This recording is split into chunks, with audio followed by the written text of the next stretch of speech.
Bismillahirrahmanirrahim. Assalamualaikum warahmatullahi wabarakatuh. Magnet rezeki, satu sama terhubung.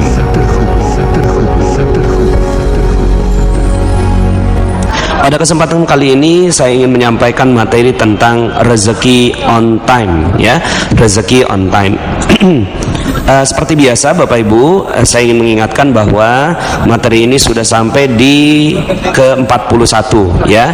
Jadi kalau Anda baru saja mendengarkan audio ini, alangkah baiknya Anda mendengarkan materi-materi yang sebelumnya, karena materi magnet rezeki adalah bangunan yang saling susun menyusun, ya. Kalau Anda mulainya dari yang ke-41 ini, mungkin ada beberapa potongan-potongan materi yang Anda belum memahaminya, ya. Oke, Bapak Ibu. On time, ya, sebuah kalimat yang sangat-sangat disenangi oleh orang-orang yang berjanji, ya. Ketika misalnya kita berjanji kepada bos kita, ya, janjian jam 9, kemudian kita datang jam 9 kurang 5, ya, maka bos kita sebagai orang yang berjanji, mengambil janji kita, itu senang sekali karena kita 5 menit sebelum waktunya kita sudah standby, sehingga akhirnya bisa on time, ya. Nah, begitu juga Allah Subhanahu wa Ta'ala.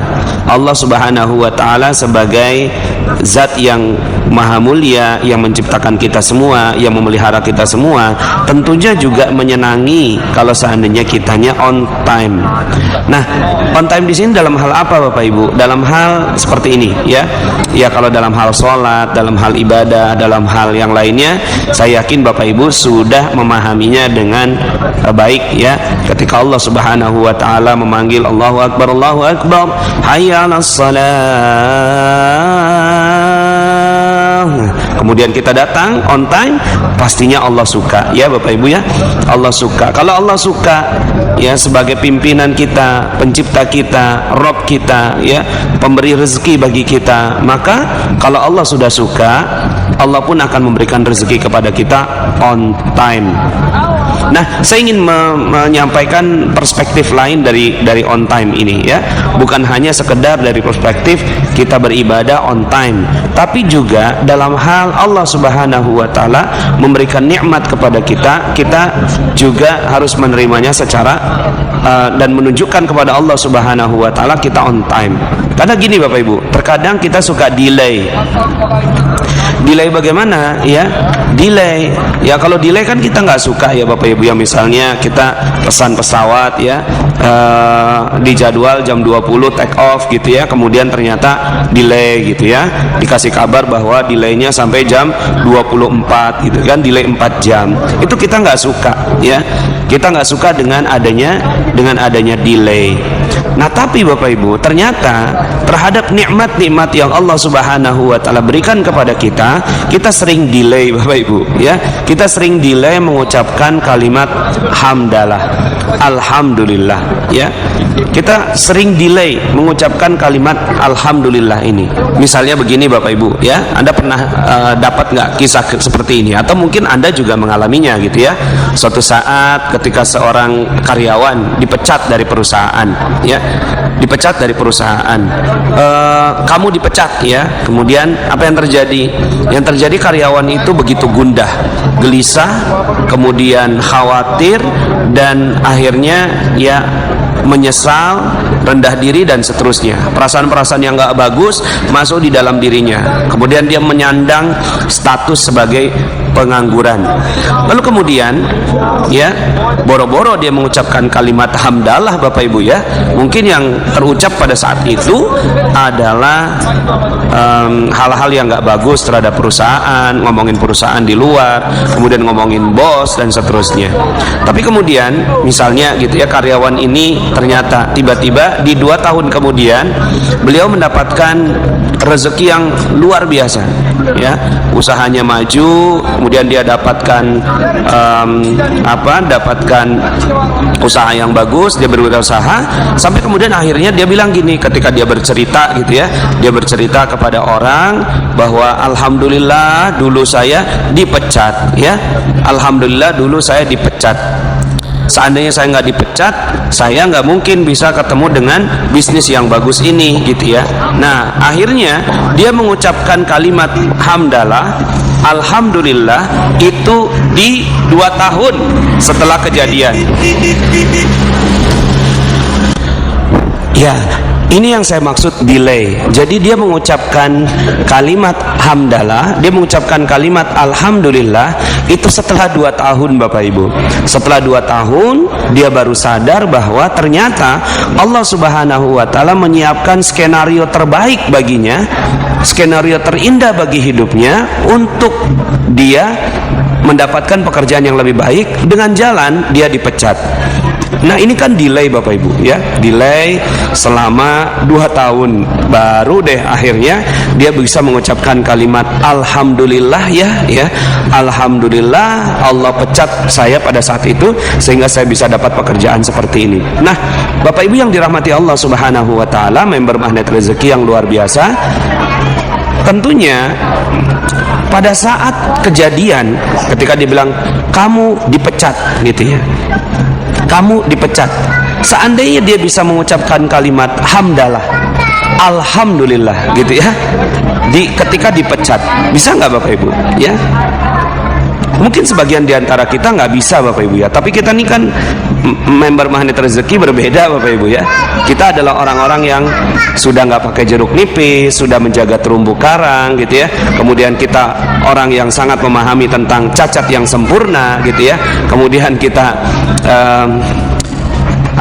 belajar dari cicak dan jerapah ya, dan berbagai macam ilmu yang baru saja kita pelajari sebelumnya, Nah maka Bapak Ibu yang dirahmati Allah, orang yang Magnet Rezeki adalah orang yang memahami di detik pertama ketika kejadian itu menimpanya ya, kamu dipecat, maka dia tidak ada delay sedikit pun, dia on time, dia sangat on time mengucapkan kalimat alhamdulillah gitu ya, alhamdulillah saya dipecat gitu kan. Bahkan mungkin ya bercandanya gitu kan, Bapak mau berapa kali pecat saya gitu ya, saking bahagianya Bapak Ibu. Karena setiap kejadian yang datang kepada kita itu kan cuma bungkus permen Bapak Ibu.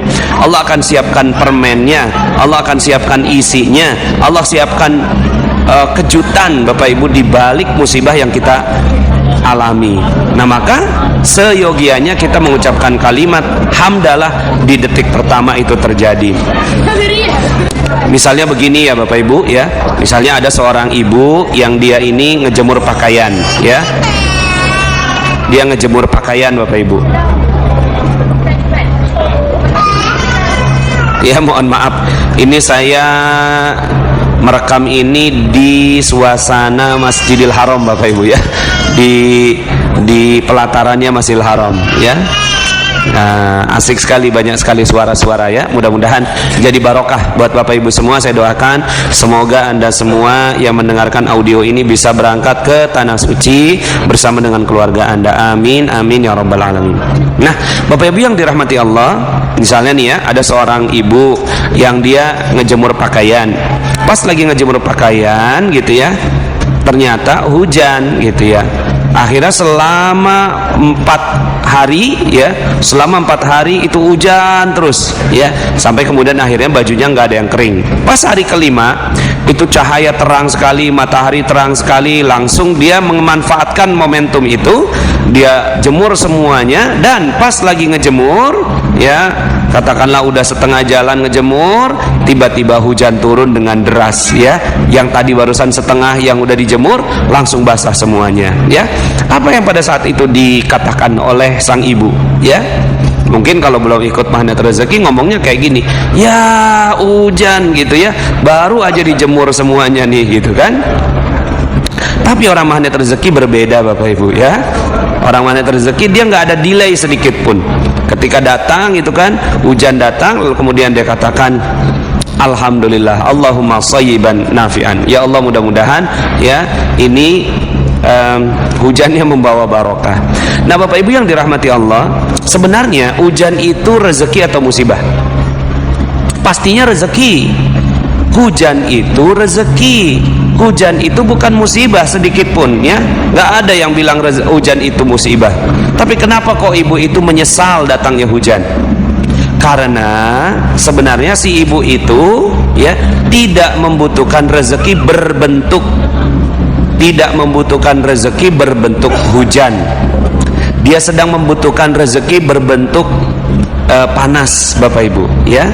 Tapi kalau seandainya pada saat dia jalan keluar gitu ya, lalu kemudian cuaca terik sekali panas ya, baru pulang dari pasar, kemudian dia harus menggotong harus membawa barang belanjaannya yang banyak gitu kan, ngomongnya gimana? Aduh, ini panas banget sih gitu ya. Nah, sehingga akhirnya gini Bapak Ibu ya, sebenarnya yang terjadi pada kita tuh semuanya rezeki, semuanya rezeki ya, semua itu rezeki. Hujan itu rezeki pada sang ibu itu, tapi dia tidak membutuhkan rezeki itu. Dalam pikirannya dia, saya sedang tidak membutuhkan rezeki ini ya Allah, saya membutuhkan rezeki berupa panas gitu ya. Tapi apa yang terjadi Bapak Ibu? Yang terjadi akhirnya kita mendelay ya, mendelay ucapan alhamdulillah itu beberapa lama, atau bahkan mungkin bukan mendelay, tapi men-skip Bapak Ibu ya, men-skip, ya Allah saya nggak suka dengan rezeki ini gitu ya. Sehingga akhirnya di dalam alam bawah sadar kita memprogram alam bawah sadar kita kata-kata delay, kalimat delay, kemudian kalimat skip, kita men-skip, ya Allah aku nggak suka dengan ini gitu kan, aku nggak suka dengan rezeki berupa ini. Jadi sebenarnya hakikatnya hujan itu rezeki, tapi karena sedang tidak dibutuhkan dan si ibu ini tidak mampu melihatnya bahwa itu hakikatnya adalah rezeki, sehingga akhirnya dia men-skip ya.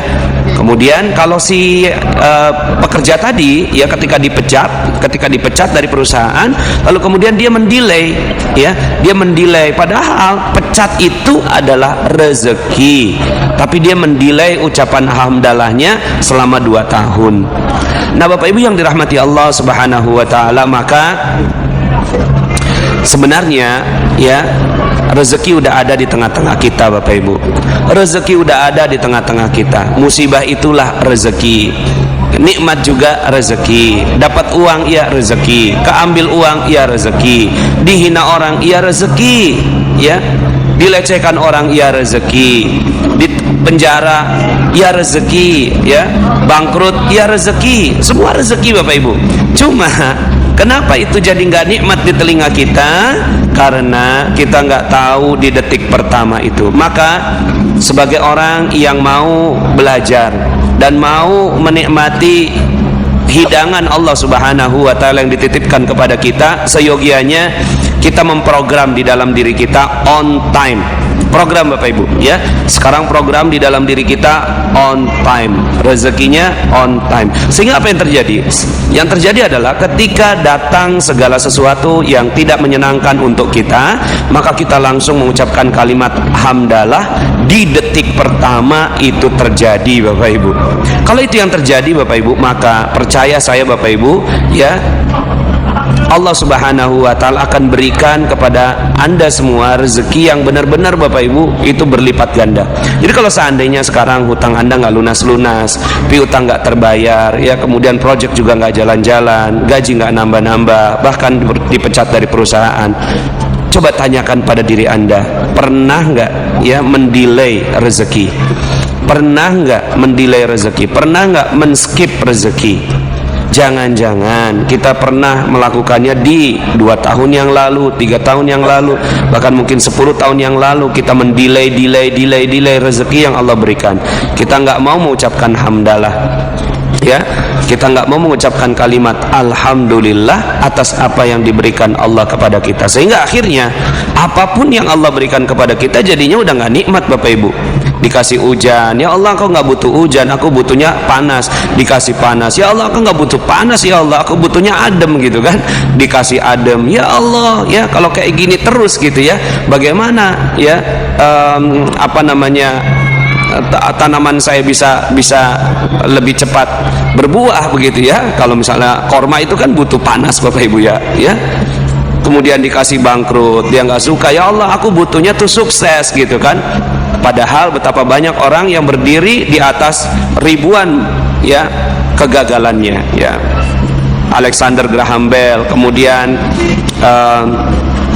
penemunya listrik ya, penemunya listrik baru menciptakan listrik setelah ya 999 percobaan, ya di percobaan yang ke-1000-nya baru dia berhasil. Nah maka Bapak Ibu yang dirahmati Allah, member Magnet Rezeki yang luar biasa, jika kita memahami tentang hakikat rezeki, bahwa ternyata semua itu rezeki, ya hakikatnya semua itu adalah rezeki. Jadi Bapak Ibu, apapun kondisi yang Bapak Ibu sekarang sedang alami, ya rekan-rekan semua, adik-adik semua yang sekarang sedang alami, itu adalah rezeki dari Allah Subhanahu wa Ta'ala. Coba buka pikiran kita, coba buka hati kita. Jangan-jangan ini adalah bungkus permen yang Allah Subhanahu wa Ta'ala titipkan untuk saya, ya maka saya akan siap menerimanya, ya. Mungkin pada saat ini Anda sedang dicerai sama suami Anda. Mungkin saat ini ya Anda sedang dilecehkan oleh rekan bisnis Anda, ya. Mungkin Anda sedang diambil harta Anda, ya. Mungkin Anda sedang ya mengalami hal-hal yang tidak nyaman dalam kehidupan Anda. Ketahuilah bahwa semuanya adalah hakikatnya rezeki. Suatu ketika ada seorang sahabat wanita, beliau menguburkan suaminya, ya. Suaminya meninggal dunia Bapak Ibu, ya. Itu rezeki bukan Bapak Ibu, ya. Rezeki suami meninggal itu rezeki, ya. Nah cuma sekarang aja kita enak ngomong, ya. Tapi bismillah insyaallah kita latihan, ya. Kita latihan semuanya Bapak Ibu, rekan-rekan semua. Ini seorang wanita, dia meninggal dunia. Pada saat meninggal dunia, ya, dia menguburkan suaminya. Pada saat sudah selesai, sahabat pulang semuanya, ini wanita ini masih menangis di atas pusara suaminya, ya. Kemudian Rasulullah lewat dari belakang. Apa kata Rasulullah? Ya udah sih, yang sabar, begitu, ya. Kemudian wanita ini ngomong, Bapak Ibu, ya, engkau tidak tahu apa yang kurasakan, begitu, ya. Engkau tidak tahu apa yang aku rasakan. Ya Nabi melihat seperti ini ya pergi aja, gitu, ya. Tapi ada sahabatnya yang lihat, itu tadi Nabi, gitu kan. Astagfirullah, itu tadi Nabi. Iya. Akhirnya larilah Bapak Ibu ini si wanita ini ke rumahnya Rasulullah SAW. Ya Rasulullah, mohon maaf, aku nggak tahu kalau itu engkau, gitu kan. Ya udah nggak apa-apa kata Rasulullah. Tapi Rasulullah menyampaikan tentang logika yang sangat-sangat kuat sekali untuk menjadi ingatan bagi kita, ya. Apa? As-sabru inda satmatil ula. Sabar itu ditumbuhkan pertama. Sabar itu ditumbuhkan pertama. Jadi orang-orang yang sabar itu ketika tumbukan pertama, dia langsung bisa sabar Bapak Ibu, ya. Dia langsung bisa sabar, ya. Nah kalau seandainya misalnya nih kita kehilangan handphone hari pertama, ya nyesel. Hari kedua, aduh itu data-datanya. Hari ketiga, aduh udah nggak bisa beli lagi. Ya hari keempat, lalu kemudian Anda ingat, ya aduh alhamdulillah, mudah-mudahan, gitu kan, ini adalah bungkus permen untuk saya. Ya udahlah, magnet rezeki, gitu, ya. Nah, ini udah delay Bapak Ibu, delay berapa lama? 4 hari. Udah bukan ditumbuhkan pertama, ditumbuhkan keempat, gitu, ya. Maka Allah Subhanahu wa Ta'ala tidak menurunkan keajaiban bagi mereka yang suka mendelay seperti ini, ya. Yuk sama-sama kita latihan Bapak Ibu. Seorang wanita yang tadi itu, ya, ketika dia suaminya meninggal dunia, maka Rasulullah SAW melatih kepada sang wanita ini, ya sudah, itu adalah rezeki, ya. Wa kafa bil mauti wa'idha, kullu nafsin za'iqatul maut. Setiap jiwa pasti merasakan mati. Emang kenapa kalau mati, ya? Innalillah, semua punya Allah, wa inna ilaihi rajiun, akan kembali kepada Allah. So what, gitu loh, ya. It's okay, ya. Kita bikin santai aja hidup ini, kita bikin cool, kita bikin tenang, ya. Karena Allah Subhanahu wa Ta'ala telah mendesain kehidupan kita dengan baik. Bapak Ibu, pernah nggak dengar matahari delay terbit 10 menit gitu, ya? Pernah? Nggak pernah, ya? Matahari selalu on time, ya. Matahari selalu on time. Di detiknya, di menitnya, bahkan di super detiknya, ya, di mini detiknya, itu matahari terbit persis, gitu, ya, seperti yang diperkirakan dan diperhitungkan. Sangat presisi. Bulan juga begitu, ya. Kemudian bahkan gerhana bulan yang kemarin itu, ya, kita sampai tahu detik-detiknya Bapak Ibu, ya. Detik-detiknya gerhana bulan terjadi, kapan berwarna merahnya, ya, kapan purnamanya. Kenapa? Karena ciptaan Allah itu maha sempurna, ya. Ciptaan Allah itu sangat-sangat sempurna, sangat presisi. Pertanyaannya, mana lebih mulia? Matahari dengan orang yang beriman, pasti orang beriman. Mana lebih mulia bulan dengan orang yang beriman? Pasti orang beriman. Mana lebih mulia matahari dengan orang yang beriman? Pasti orang yang beriman, ya. Galaksi dengan orang yang beriman, pasti orang yang beriman, ya. Itu lebih Allah sukai, lebih Allah cintai dari semua makhluk ciptaan Allah, ya, yang ada di muka bumi ini. Kalaulah Bapak Ibu, kalaulah ya semua itu ciptaan Allah itu presisi, maka mungkinkah ya takdir kita ini tidak presisi? Sangat tidak mungkin. Maka takdir kita presisi Bapak Ibu. Maka hadapi semuanya dengan on time, ya. Ucapkanlah hamdalah, ucapkanlah alhamdulillah atas segala keadaan kita, ya. Ketika kita sakit, ya, maka sudahlah. Kita sakit, masuk rumah sakit, maka ucapannya juga kan, ya, la ba'sa tahurun insyaallah. Enggak apa-apa, ya. Ini adalah pensucian jiwa bagi kamu. Insyaallah. Nah, jadi Bapak Ibu yang dirahmati Allah, semoga kita menjadi orang-orang yang on time dalam mengucapkan hamdalah. Ya, setelah kita latihan, ya, juga kita latihan ya Bapak Ibu, ya, sambil kita latihan on time ketika Allah panggil kita, ya, dalam sholat, ya, dalam ibadah, dalam berbagai macam panggilan-panggilan Allah yang ditujukan pada kita, ya. Kemudian kita juga on time menerima semua musibah-musibah yang Allah titipkan untuk kita. Semoga dengan upaya kita untuk selalu on time dalam menerima apa yang terjadi dalam kehidupan kita, ya, Allah Subhanahu wa taala pun akan memberikan rezeki yang on time untuk kita. Kalau seandainya kita sekarang ini rezekinya belum berlimpah ruah Bapak Ibu, hutang masih ada, piutang belum kebayar, proyek-proyek nggak jalan, bisa jadi Allah sedang mendelay karena kitanya dulu sering mendelay. Mau cepat Bapak Ibu? Mau cepat? Ya, kita semua terbuka keajaiban rezeki kita. Sederhana, buatlah on time. Detik ini juga, menit ini juga, katakan kepada Allah, alhamdulillah ya Allah, aku bersyukur atas hidupku yang telah sempurna, yang kau telah ciptakan kepadaku. Sudah sempurna Bapak Ibu. Buatlah on time, buatlah Allah bangga dengan kita, buat Allah bangga dengan kita bahwa aku telah ciptakan manusia, dia punya hawa nafsu, dia punya kemarahan, tapi aku berikan ujian kepada hambaku, tapi hambaku itu malah bersyukur kepadaku. Buat Allah bangga kepada kita, sehingga akhirnya Allah pun akan mengangkat derajat kita menjadi manusia yang mulia di dunia dan di akhirat. Ada satu peristiwa dalam sejarah Rasulullah sallallahu alaihi wasallam yang kisahnya begitu dahsyat, karena rahasia yang tersembunyi dari kejadian ini tidak bisa dipahami bahkan oleh sahabat utama sekalipun. Tapi Rasulullah sallallahu alaihi wasallam berhasil memframing ulang, mereframe kejadiannya, dan kemudian menjadikan kejadian ini sebagai bagian dari kehidupan terbaik para sahabat yang menjadi kenangan.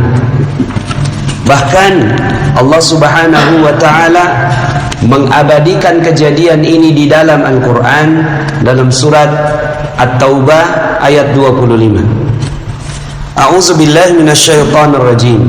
Laqad nasarakumullahu fi mawatina katsiratin wa yauma Hunain. Sesungguhnya Allah telah menolong kamu wahai para mukminin di medan peperangan yang banyak. Wa yauma Hunain, dan hari Hunain, peperangan Hunain menjadi pelajaran penting bagi sahabat yang dituju oleh ayat ini. Id a'jabatkum kasratukum.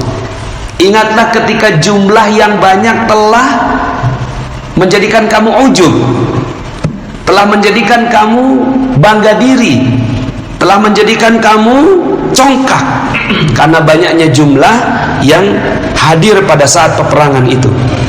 Maka falam tughni ankum syai'ah. Jumlah yang banyak itu sedikit pun tidak memberikan manfaat bagimu. Wa dhaqat 'alaikumul ardu bima rahubat tsumma wallaitum mudbirin. dan bumi yang luas itu terasa sempit olehmu, kemudian kamu lari ke belakang dengan bercerai-berai. Ma'asyiral muslimin, sidang Jumat yang dirahmati Allah. Pada saat itu Rasulullah Shallallahu Alaihi Wasallam berangkat dari Madinah, kemudian ingin membebaskan kota Mekah. Ketika mendengar itu, ada beberapa kaum yang sibuk. Ada yang sibuk untuk mempersiapkan diri dengan pasukannya, dan juga ada yang sudah siap untuk menyerah. Karena kekuatan Rasulullah SAW berangkat dengan 124.000 sahabat pada saat itu. Akhirnya terjadilah peristiwa yang sangat membanggakan, yaitu Fathu Mekah. Dibebaskannya kota Mekah dan diserahkannya kunci Mekah dari pemimpin kota Mekah, yaitu Abu Sufyan, kepada Rasulullah SAW tanpa satupun pertumpahan darah. 2 minggu kemudian ada satu kaum yang memang sudah mempersiapkan diri untuk berperang dan tidak puas dengan kejadian ini, dan memang mereka siap-siap untuk menantang Rasulullah untuk ikut untuk berperang. Kaum ini namanya kaum Hawazin. Dan kemudian akhirnya Rasulullah mempersiapkan pasukannya. Terkumpullah 10.000 sahabat dari Madinah dan 2.000 sahabat dari kota Mekah yang baru masuk Islam. Kemudian melawan musuh yang jumlahnya 20.000 orang. 20.000 musuhnya, 12.000 Rasulullah SAW. Lalu kemudian akhirnya mereka berangkat 12.000 ini menuju ke tempat peperangan yang dituju. Namun di lembah Hunain mereka disergap oleh musuh, akhirnya bercerai-berai, mundur ke belakang, sampai kemudian akhirnya pemimpin pada saat itu, pemimpin Quraisy pada saat itu yang juga sudah masuk Islam, Abu Sufyan, mengatakan kalau kayak begini kita akan kalah dan kita akan mundur ke belakang. Dan akhirnya beliau juga mundur ke belakang. Kemudian Ali bin Abi Thalib radhiyallahu anhu ditugaskan oleh Rasulullah SAW mengorganisasikan sekumpul para sahabat yang masih tersisa, lalu kemudian mengatakan dan meminta kepada Rasulullah agar menyemangati mereka. Dan kembalilah ini dalam sebuah riwayat yang ikut dalam peperangan terakhir jumlahnya kurang lebih 3.000 orang. Jadi yang kabur itu ada kurang lebihnya 9.000 pasukan. 9.000 pasukan ini kabur. Lalu kemudian akhirnya Rasulullah 3.000 melawan 20.000 dan memenangkanlah peperangan pada saat itu. Masyarul muslimin, akhirnya peperangan dimenangkan oleh Rasulullah SAW. Jadi 2 babak. Babak yang pertama kalah, babak yang kedua menang. Dan ketika menang itu, maka Rasulullah mengambil semua harta rampasan perang. Ada 6.000 tawanan dan 40.000 ekor unta, 24.000 domba, ya, dan berbagai macam emas, perak, dan seterusnya. Kenapa? Karena pada saat perang itu seluruhnya dibawa, anaknya dibawa, istrinya dibawa, ya, semua harta benda dibawa. Sampai kemudian tibalah masa berbagi. Tibalah masa berbagi, membagi-bagikan harta rampasan perang. Logika manusia berpikir bahwa 3.000 yang menolong Rasulullah di akhir ini yang paling pantas untuk mendapatkan harta rampasan perang. Tapi ternyata kejadiannya berbalik. Rasulullah memberikan harta rampasan perang ini kepada yang 9.000 yang kabur. Dan sebagian dari tawanan itu masuk Islam, sehingga akhirnya mereka dapat harta rampasan perang. Tapi apa yang terjadi? Yang 3.000 ini sebagian diberikan, sebagian tidak diberikan. Dalam riwayat disebutkan yang tidak diberikan kurang lebih 300 orang. Tidak diberikan 1 sen pun, tidak berikan 1 hewan pun. Padahal Abu Sufyan yang kabur, Abu Sufyan yang melarikan diri, datang kepada Rasulullah, "Ya Rasulullah, aku minta bagian harta rampasan aku." Diberikan oleh Rasulullah 100 ekor unta. Apa kata Abu Sufyan? "Kurang ya Rasul. Anakku belum dapat dikasih 100 ekor unta. Kurang ya Rasul." Diberikan lagi 100 ekor unta. 300 ekor unta diberikan kepada Abu Sufyan. Kenapa Rasulullah berikan 100 ekor unta? Karena 100 ekor unta ini adalah harga kepalanya Rasulullah ketika diusir dari Mekah. Sesiapa orang bisa membunuh Nabi, maka akan diberikan 100 ekor unta. Maka ketika Abu Sufyan datang, dikasih 100 ekor unta. Tapi kurang ternyata. Masyarul muslimin, akhirnya singkat cerita, ini 300 orang tidak mengerti logika berfikirnya Rasulullah sallallahu alaihi wasallam. Akhirnya mereka mulai membicarakan Rasulullah. Mereka mulai curiga dengan Rasulullah. Lalu kemudian mereka hanya menyendiri. Saat pembagian harta rampasan perang itu terjadi, mereka menyendiri agak jauh. Kemudian Rasulullah melihat mereka dan mengumpulkan di satu tempat. Yang sekarang ini tempat ini menjadi Masjid Ji'ronah namanya. Jadi kalau kita berangkat umroh, kemudian jamaah biasanya diantarkan, kemudian mengambil kembali mikot, itu ke Masjid Ji'ronah. Masjid itulah tempat dikumpulkan 300 sahabat ini. 300 sahabat ini dikumpulkan tanpa uang 1 sen pun dikasih oleh Rasulullah SAW.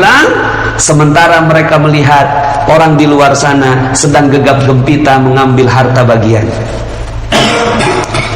Kemudian Rasulullah SAW berkhutbah dengan khutbah yang tidak akan pernah sedikit pun dilupakan oleh para sahabat pada saat itu. Apa khutbah Rasulullah? Kurang lebih bunyinya, Rasulullah bertanya kepada mereka, wahai sahabatku, sekarang saatnya berbagi. Dan aku faham kalian ingin bilangkan bahwa kalian tidak mendapatkan bagian, padahal kalian yang paling pantas mendapatkannya. Betul kan? Itu yang ada dalam pikiran kalian. Mendapatkan pertanyaan seperti ini, para sahabat tidak bisa menjawab, hanya tertunduk malu di depan Rasulullah sallallahu alaihi wasallam, karena memang itu yang dibicarakan sesama mereka. Kalian ingin mengatakan bahwa aku dulu terusir dari Mekah dan kemudian kalianlah yang menolong diriku, karena memang 300 ini kebanyakannya orang Madinah, sahabat utama Madinah. Kalian ingin bilangkan bahwa saya seperti orang yang tidak memiliki balas budi kepada kalian. Sahabat semuanya, bahkan ada sebagian yang menangis karena merasa bahwa Rasulullah sallallahu alaihi wasallam seperti menusuk jantung mereka.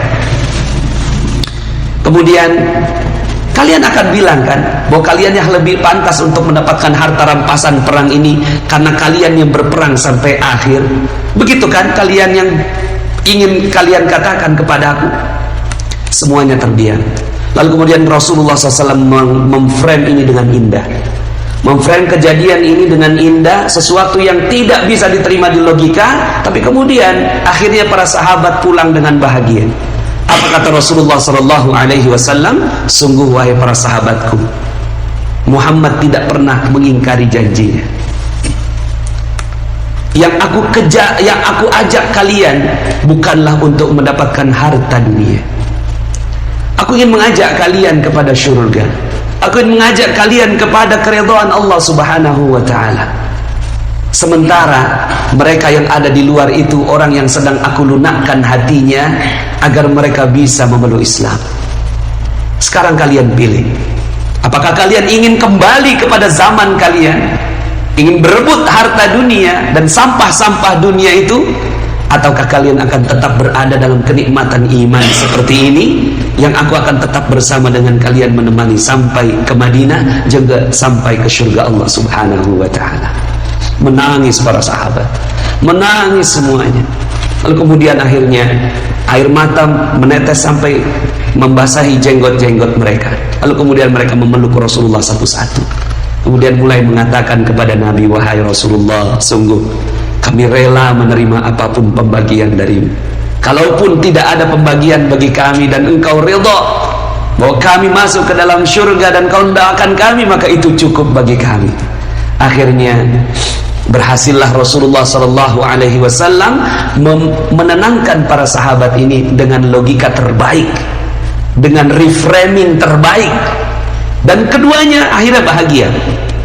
300 orang ini pulang ke Madinah dengan bahagia karena mereka mendapatkan jaminan surga dari Rasulullah sallallahu alaihi wasallam.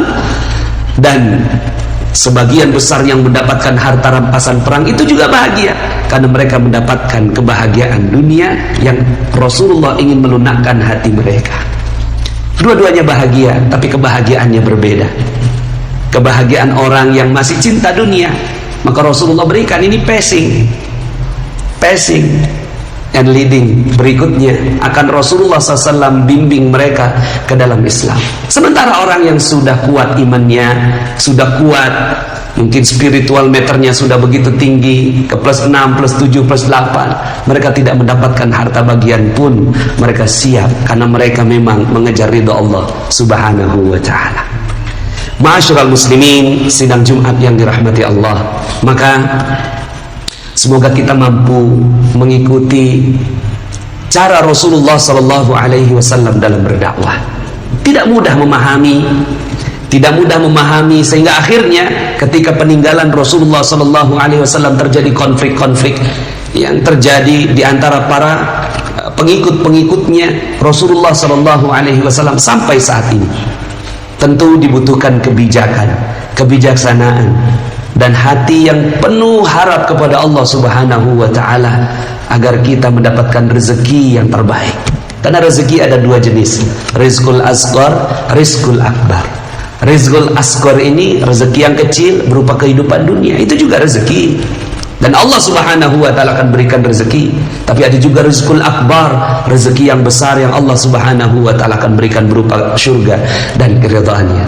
Mudah-mudahan kita sampai pada derajat orang-orang yang menikmati rizqul akbar. Mudah-mudahan Allah Subhanahu wa ta'ala mematikan kita dalam keadaan husnul khatimah, masuk ke dalam surga Allah Subhanahu wa ta'ala, dan berkumpul bersama dengan Rasulullah Sallallahu Alaihi Wasallam. Mungkin sebagian di antara Anda sudah mengetahui maksud dari materi berjudul nafsi-nafsi ini, ya. Artinya nafsi-nafsi ini sendiri-sendiri begitu, ya. Karena kita nanti di yaumil akhir akan dimintai pertanggungjawaban terhadap apa yang kita lakukan secara sendiri-sendiri, ya, atau nafsi-nafsi. Nah, Bapak Ibu, dalam menjalankan materi magnet rezeki ini ada yang berkata begitu, ya, wah, saya nggak bisa nih melakukan ilmu magnet rezeki karena lingkungan saya tidak mendukung begitu, ya.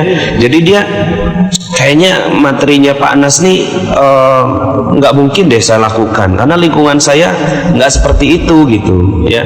Lingkungan saya tidak mendukung untuk saya melakukan ini gitu.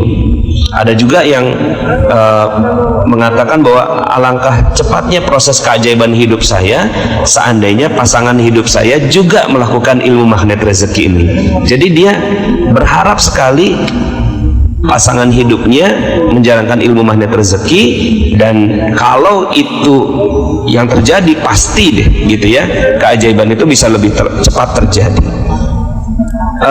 Di dalam materi nafsi-nafsi ini akan terjawab Bapak Ibu, ya, bahwa ternyata nggak ada dampaknya, ya. Orang lain melakukan apa terhadap kita nggak ada dampak sedikit pun. Yang bisa merubah dan memberi dan menciptakan atau mengundang keajaiban adalah diri kita sendiri. Ada juga yang dia sebagai pimpinan misalnya, ya, saya sebagai pimpinan rasanya tidak mungkin bisa membuat perusahaan ini mendapatkan rezeki berlimpah kalau para pegawai tidak menjalankan ilmu magnet rezeki. Jadi dia menganggap bahwa ilmu magnet rezeki hanya efektif manakala dilakukan dalam satu lingkup besar sebuah perusahaan. Padahal nggak demikian Bapak Ibu. Kita menjalankan sendiri sebagai seorang pimpinan saja itu sudah sangat-sangat lebih dari cukup gitu, ya. Sangat lebih dari cukup untuk menciptakan keajaiban. Nah, terus gimana dong karyawan-karyawan kita? Ya nafsi-nafsi, ya, masing-masing gitu, ya. Mulai aja dari diri kita sendiri gitu, ya. Nah, ini kalau tadi dari sisi pimpinan, ada juga karyawan yang ketika mendapatkan ilmu magnet rezeki gitu, ya, bagaimana bisa saya sebagai bawahan mengubah perusahaan yang sudah mau bangkrut misalnya, ya, sudah mau bangkrut ini, sementara bosnya saja tidak jalankan ilmu magnet rezeki gitu, ya. Jadi dia malah mengatakan bahwa saya tidak mungkin bisa mengubah. Kenapa? Ini bukan perusahaan saya, bukan perusahaan saya, ini perusahaan pimpinan saya, ya. Dan saya nggak mungkin mengubah gitu, ya, apapun yang terjadi di perusahaan ini. Ini juga pandangan yang tidak tepat Bapak Ibu, ya. Karena sebenarnya keajaiban di dalam diri kita, kekuatan yang ada di dalam diri kita itu lebih dari cukup untuk mengubah apapun yang ada di sekitar kita, termasuk mengubah perusahaan. Bahkan mungkin sebagian di antara Anda ada PNS gitu ya, atau pegawai negara lah begitu ya, terus kemudian mengatakan nggak mungkin Pak Nas, sistemnya udah begitu gitu ya, saya nggak mungkin bisa menjalankan ilmu magnet rezeki ini manakala sistem yang ada ya tidak mendukung gitu. Nah, ini yang akhirnya ya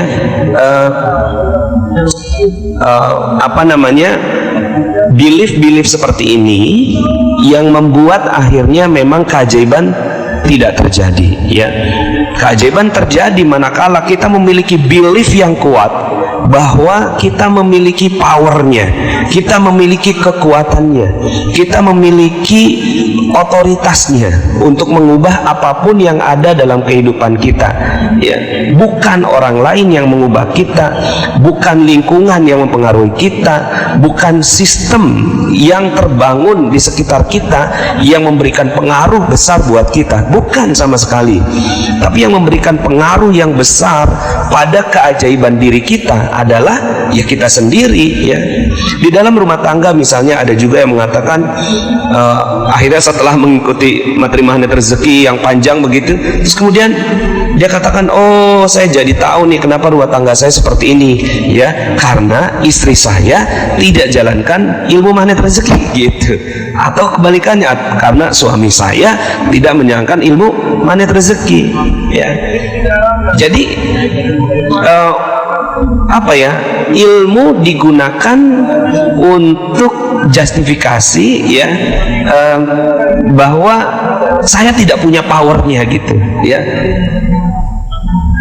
Akhirnya yang terjadi adalah gitu ya, memang keajaiban itu tidak terjadi pada diri kita karena ya kitanya mengandalkan orang lain, lingkungan di sekitar kita, ya, untuk menjalankan ilmu ini, baru kemudian diri kita. Padahal kebalik Bapak Ibu, harusnya diri kita yang mendisiplinkan diri melakukan ilmu-ilmu magnet rezeki, baru kemudian kita menyebarkan ilmu ini kepada orang lain.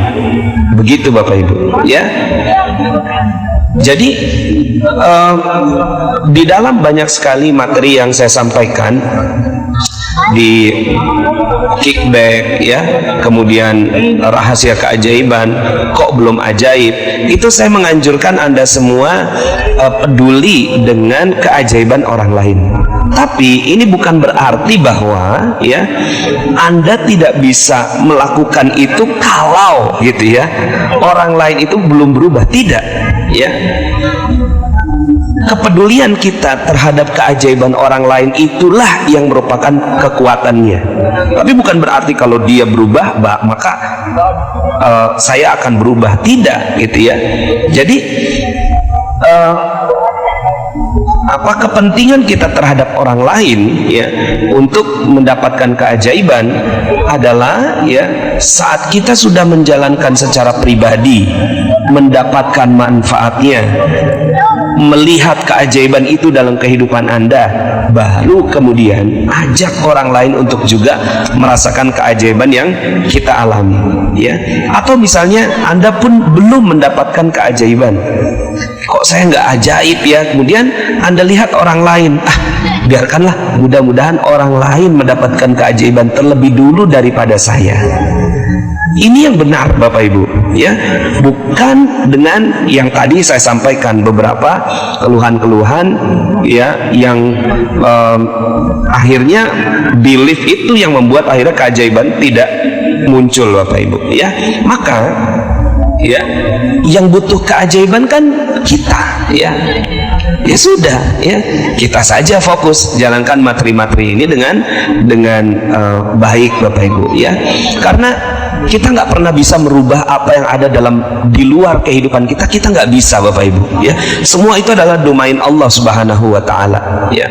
Kita nggak bisa mengharapkan orang lain berubah, ya, karena itu bukan otoritas kita. Otoritas kita adalah diri kita sendiri.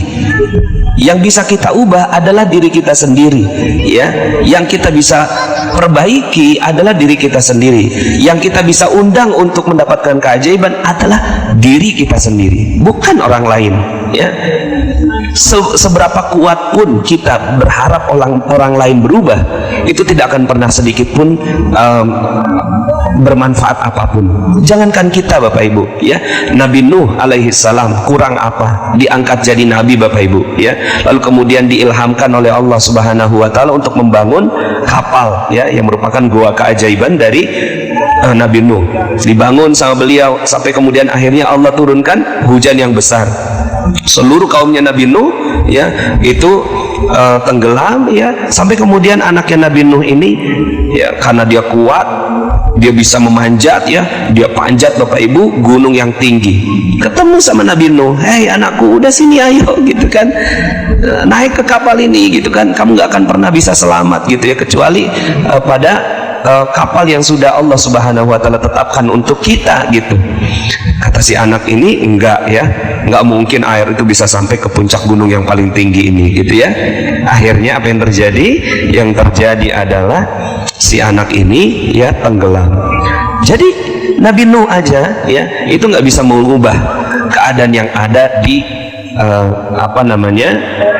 anaknya, Bapak Ibu. Padahal cinta sekali Nabi Nuh, gitu kan, terhadap anaknya, tapi dia tidak bisa mengubah apapun.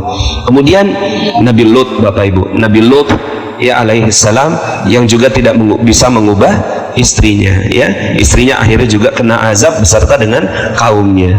Bahkan Bapak Ibu, apa kurangnya Rasulullah sallallahu alaihi wasallam, ya, Nabi Muhammad sallallahu alaihi wasallam, ya, sebegitu cintanya Rasulullah sallallahu alaihi wasallam kepada pamandanya, ya, yang menolongnya, membantunya, menjadi pelindung bagi Rasulullah SAW di hadapan kaum kafir Quraisy, tapi beliau tidak bisa memberikan hidayah kepada Abi Thalib, ya, kepada Abu Thalib, nggak bisa, Bapak Ibu, ya. Maka semua hidayah itu adalah urusan Allah, ya, urusan Allah. Nah, yang bisa kita lakukan adalah kita mengubah diri kita sendiri, ya. Kita bisa melakukan ilmu-ilmu ini, ya, kepada kita sendiri, ya. Nah, Bapak Ibu, jadi nafsi-nafsi aja, ya, nafsi-nafsi, pokoknya kita lakukan aja sendiri, kita yang menikmati sendiri, kita mendapatkan keajaibannya. Kepedulian kita terhadap orang lain adalah hanya sebatas kita berdoa dan berharap agar orang itu mendapatkan apa yang kita juga dapatkan, ya, ya, kita menjaga terumbu karang, gitu ya, kemudian kita mendoakan orang lain, ya, kemudian kita sebarkan ilmu magnet rezeki ini, ya, sebatas itu aja, sehingga kita nggak memiliki beban, Bapak Ibu, ya, kepada suami. Aduh, suami saya nggak mau ngikutin Pak magnet rezeki, Pak Nas. Nggak perlu, Anda aja udah fokus saja Anda sendiri, ya. Nah, ini saya ada beberapa kisah, Bapak Ibu, yang menceritakan untuk memperkuat materi tentang nafsi-nafsi ini. Kemarin, ya, beberapa hari yang lalu, ya, ini saya sekarang masih ada di Masjidil Haram, ya, dan menyampaikan materi ini di depan Masjidil Haram sambil menunggu waktu maghrib. Ketika selesai umroh, ya, selesai tawaf, sa'i, tahallul, lalu kemudian ketika kita lagi beristirahat begitu, ada seorang ibu yang mendatangi saya, ya. Beliau member Magnet Rezeki dan ikut umroh bersama dengan kami, ya. Ustadz, ya, alhamdulillah, gitu ya, saya mau sedikit cerita dan menyampaikan tentang kisah ini, Ustadz, gitu ya. Gimana, Bu? Gitu. Ada seorang teman saya. Ini teman saya ini sangat keras kepala. Beliau mu'alaf, ya, tapi nggak mau sholat, gitu ya. Terus kemudian senangnya marah-marah dan seterusnya lah, perilaku yang tidak baik dan tidak mengundang rezeki, begitu. Kemudian akhirnya sama sang ibu ini diperkenalkan magnet rezeki. Coba deh kamu cobain ini magnet rezeki, gitu kan. Diperkenalkan magnet rezeki, malah marah, Bapak Ibu, ya, malah marah, malah nolak dan seterusnya. Sampai kemudian, singkat cerita, si temannya ini tiba-tiba ketika dalam perbincangan, gitu, pakai term-term yang ada di magnet rezeki, jagain terumbu karang. Loh, berarti ini orang ini denger dong, gitu ya. Ya, bersyukurlah si ibu ini, alhamdulillah gitu kan, dia mendengar magnet rezeki. Sampai kemudian akhirnya terus teranglah si temannya ini mengatakan bahwa iya, saya mendengarkan magnet rezeki dan saya merasakan ada perubahan di dalam diri saya, gitu kan. Kemudian dia berharap dan berdoa agar bisa ketemu dengan saya, gitu ya. Nah, pas training ternyata dia nggak bisa ikut, Bapak Ibu. Terus kemudian pada saat pengajian dia juga nggak bisa ikut, dan akhirnya dia keburu dipanggil oleh Allah Subhanahu wa Ta'ala sebelum bertemu dengan saya, sebagai salah satu niatnya dia untuk bertemu dengan saya. Dan ketika meninggal dunia itu anaknya memberi kesaksian bahwa alhamdulillah bapak saya ini sekarang itu udah sholat, gitu kan, udah sholat Jumat, subhanallah ya. Dia bertemu dengan Allah dalam keadaan dia yang sedang berupaya memperbaiki dirinya dan mengubah seluruhnya. Nah, kita lihat Bapak Ibu ya, dalam kisah ini sang ibu ini ya udah lakukan aja pada dirinya sendiri ya, kepada orang lain yang berada di temannya, sahabatnya ini ya hanya sekedar menyampaikan saja, nggak ada beban Bapak Ibu ya, nggak ada beban. Saya juga sedikit ingin ceritakan kisah kedua Bapak Ibu. Ini ada seorang manajer quality control di sebuah perusahaan pembuat keramik lantai. Dia 20 sekian tahun menjadi manajer ya. Sepanjang dia menjadi manajer itu, efektivitas atau kualitas dari keramiknya ya nggak pernah nyampe di angka nilai 90 tuh paling tingginya 100 gitu, itu nggak pernah nyampe angka 90 ya. Kalaupun nyampe paling dari 4 alat cuma 1 gitu ya, seperti itu ya. Kemudian dia ikut dalam training magnet rezeki, dan kemudian langsung seluruh pemikirannya berubah tentang kehidupan, rezeki dan semua hal ya. Akhirnya dia ubah semua pola pikirnya, dan dia lakukan sendirian Bapak Ibu.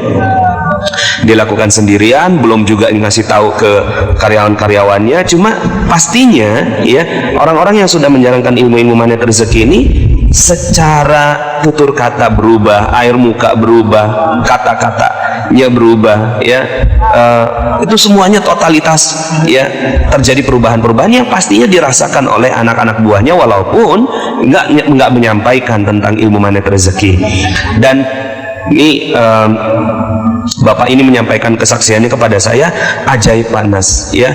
Itu bukan hanya karyawan saya yang jadi jauh lebih mudah diatur gitu, tapi juga itu mesin ya. Dia ceritakan kalau nggak salah ya Bapak Ibu, ini dia punya 4 mesin Bapak Ibu, 4 mesin pencetak gitu ya.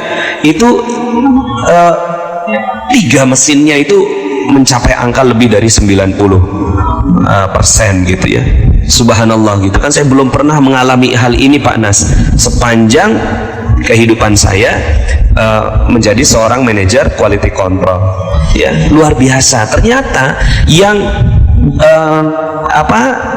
merespon itu bukan hanya manusia, yang merespon juga ya, termasuk di dalamnya bebatuan, air gitu ya, mesin, pabrik itu ya, dinding dari pabrik tersebut dan seterusnya. Jadi percaya saja Bapak Ibu, Anda memiliki powernya, Anda memiliki kekuatannya, yang Allah Subhanahu wa Ta'ala berikan kekuatan itu kepada Anda ketika menjalankan materi magnet rezeki. Dan akhirnya apa yang terjadi? Yang terjadi adalah kekuatan ini sedemikian besarnya sehingga membuat di sekitar Anda menjadi jauh lebih berubah, sehingga akhirnya dengan belief ini Anda udah nggak perlu lagi mengandalkan orang lain yang berubah, lingkungan yang berubah, sistem yang berubah ya. Yang Anda perlu lakukan adalah disiplin saja, lakukan yang terbaik ilmu-ilmu ini, karena kita yang mau keajaiban, kita nggak mau orang lain yang mendapatkan keajaiban kan. Lakukan aja gitu kan untuk diri kita sendiri. Kisah ketiga Bapak Ibu ya, kisah ketiga ini yang sering saya alami ya. Artinya banyak orang yang datang ke saya itu curhat gitu ya, kemudian ingin mendapatkan solusi tentang kasus bahasanya ya, perselingkuhan begitu ya. Nah, misalnya nih suami, ini ada seorang istri ya, suaminya itu suka dengan wanita lain begitu ya.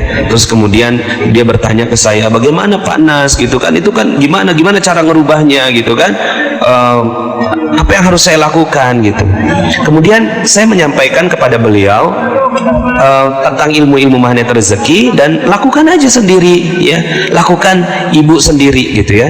Nggak usah mengharapkan suami berubah, nggak usah mengharapkan si wanita idaman lainnya itu ya berubah, nggak usah mengharapkan apapun berubah dalam keadaan seperti ini.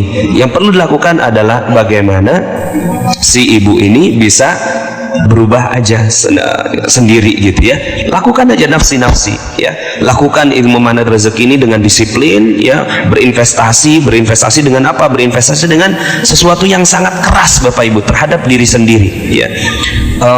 Bismillah gitu kan, tekadkan dengan kuat gitu. Akhirnya perlahan-lahan apa yang terjadi Bapak Ibu? Yang terjadi ini dalam banyak sekali kasus ya, bukan hanya 1-2 Bapak Ibu, saya menghadapi banyak sekali kasus ini ya. Tiba-tiba suaminya berubah Bapak Ibu ya, suaminya tiba-tiba berubah, wanita yang ada di sana di ujung sana berubah ya. Entah bagaimana Allah Subhanahu wa Ta'ala mengatur. Ketika kitanya sudah begitu kuat di dalam menjalankan materi magnet rezeki ini, maka Allah yang mengatur seluruhnya, Allah yang mengatur seluruh kehidupan kita, sehingga akhirnya sang suami balik kembali gitu ya. Terus kemudian mereka menjadi rujuk lagi gitu ya, menjadi kehidupan yang lebih baik lagi. Nah, jadi Bapak Ibu, nafsi ya, nafsi lakukan aja ya, sendiri ya. Nggak usah menuntut orang lain berubah, nggak usah menuntut lingkungan berubah, nggak usah menuntut bos berubah, nggak usah menuntut negara ini berubah, nggak usah menunggu presiden diganti, nggak usah menunggu apapun yang terjadi dalam kehidupan kita. Mulai saja ya dengan diri kita ya, nafsi lakukan aja pada kehidupan kita sendiri, maka tiba-tiba ya seluruh kehidupan Anda berubah. Jadi Bapak Ibu, nafsi ya, nggak usah mengharapkan orang lain ya, nggak usah lagi, aduh Pak Nas ini kok suami saya begini, kok istri saya begini ya, gimana ya, kok saya nggak mungkin bisa menjalankan materi ini sendirian. Enggak kok, ini ilmu ini ya, karena bukan ilmu dari saya Bapak Ibu, ini ilmu dari Allah Subhanahu wa Ta'ala ya. Ini hidayah yang masuk kepada Anda. Kalaulah Allah mengizinkan ilmu ini sampai kepada Anda, maka Allah memang ingin menyentuh Anda Bapak Ibu. Allah ingin menyentuh Anda dan ingin mengubah kehidupan Anda menjadi jauh lebih ajaib ya. Bersyukuri itu ya, syukuri dan akhirnya jalankan dengan baik, maka insya Allah Allah yang mengatur seluruh alam kehidupan Anda menjadi jauh lebih baik. Demikian Bapak Ibu ya, semoga saya doakan dengan tulus dari hati saya yang paling dalam, agar Anda semua mendapatkan keajaiban yang dahsyat, berkah berlimpah, rezeki Anda mengalir deras ya, tanpa ada yang bisa menghalangi Bapak Ibu, seperti air bah yang sampai akhirnya Anda ya mendapatkan, memahami bahwa rezeki Anda memang betul-betul seperti air bah. Demikian ya, saya doakan secara tulus sekali lagi dari Masjidil Haram, agar Anda semua menjadi manusia yang luar biasa. Demikian. Bagi teman-teman yang belum subscribe dan baru saja menemukan channel ini, silahkan subscribe. Insya Allah Anda akan mendapatkan materi-materi yang terbaik dari channel ini.